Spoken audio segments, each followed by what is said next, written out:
শেরপুর জেলার ঝিনাইগাতী উপজেলার সীমান্তবর্তী এলাকায় অভিযান চালিয়ে বিপুল পরিমাণ ভারতীয় গজ কাপড় জব্দ করে বর্ডার গার্ড বাংলাদেশ বিজিবি।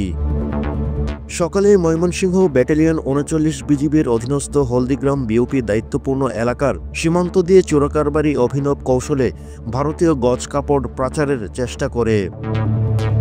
এ সময় বিজিবি বলেন, গোপন সংবাদের ভিত্তিতে বিজিবির একটি টহল দল তাৎক্ষণিকভাবে অভিযান পরিচালনা করে এবং এ সময় ৬,৪৪৪ মিটার ভারতীয় গজ কাপড় আটক করতে সক্ষম হন। জব্দকৃত কাপড়ের আনুমানিক বাজার মূল্য প্রায় ৩২,২৩,০০০ টাকা বলে জানান বিজিবি।